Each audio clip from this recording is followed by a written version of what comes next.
disturbance of ontologies, time and space. This is to say that what I do assert, not against, I think, but certainly in apposition to Afro-pessimism, as it is, at least at one point, distilled in his work, is not what Professor Sexton calls one of that project's most polemical dimensions, namely that black life is not social, or rather that black life is lived in social death. What I assert is this, that black life, which is surely to say life, which is as surely to say life as black thought is to say thought, is irreducibly social, and that black life is lived in political death, or that it is lived, if you will, in the burial ground of the subject by those who, insofar as they are not subjects, are also not, in the interminable, as opposed to the last analysis, death-bound.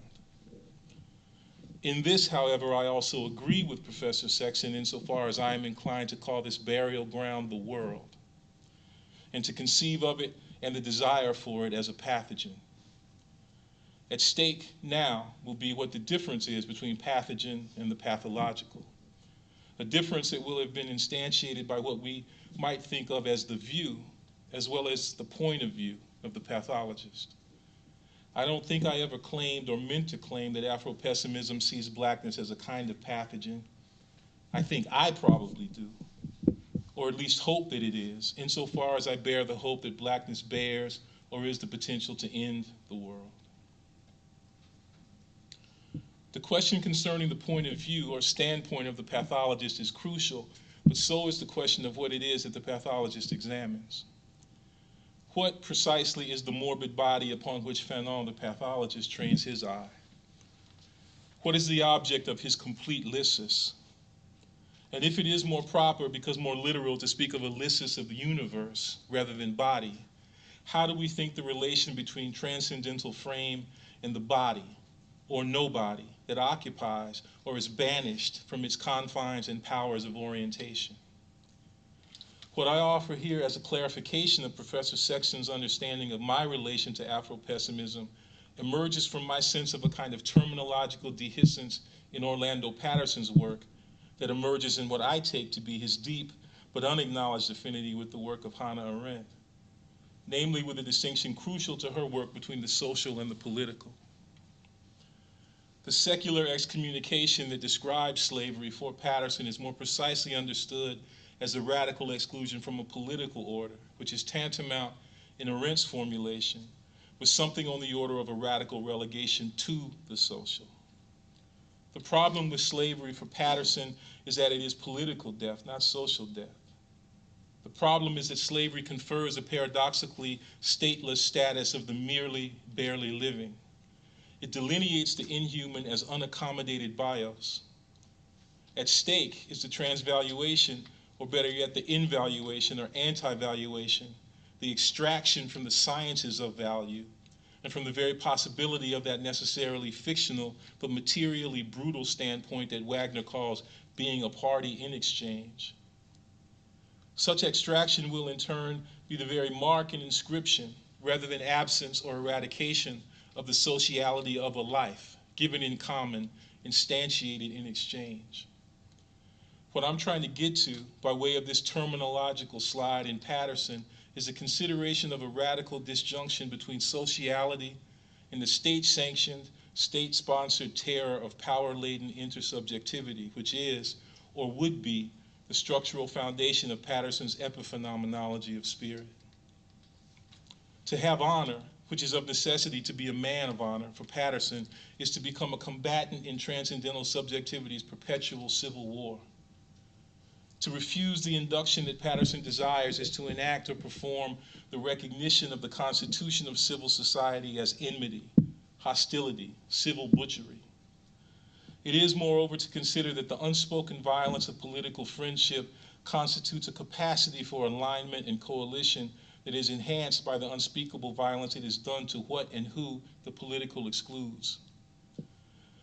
This is to say that, yes, I am in total agreement with the Afro-pessimistic understanding of blackness as exterior to civil society and, moreover, as unmappable within the cosmological grid of the transcendental subject.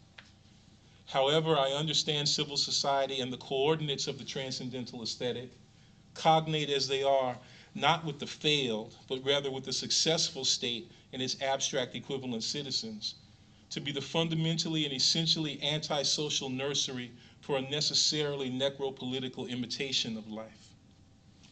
So that if Afro-pessimists say that social life is not the condition of black life, but is rather the political field that would surround it, then that's a formulation with which I would agree. Social death is not imposed upon blackness by or from the standpoint or positionality of the political. It is the field of the political, from which blackness is relegated to the supposedly undifferentiated mass or blob of the social, which is, in any case, where blackness chooses to remain. The question of the location and position of social death is, as Professor Sexton has shown far more rigorously than I could ever hope to do, crucial. It raises again that massive problematic of inside and outside that animates thought since before its beginning, as the endless end to which thought always seeks to return. Such mappability of the space-time or state of social death, in turn, helps us to better understand the positionalities that could be said figuratively to inhabit it. This mass is understood to be undifferentiated precisely because from the imaginary perspective of the political subject, who is also the transcendental subject of knowledge, grasp, ownership, and self-possession, difference can only be manifest as a discrete individuality that holds or occupies a standpoint. From that standpoint, from the artificial, officially assumed position, blackness is nothing, i.e. the relative nothingness of the impossible pathological subject and his fellows. I believe it is from that standpoint that Afro-pessimism identifies and articulates the imperative to embrace that nothingness, which is, of necessity, relative.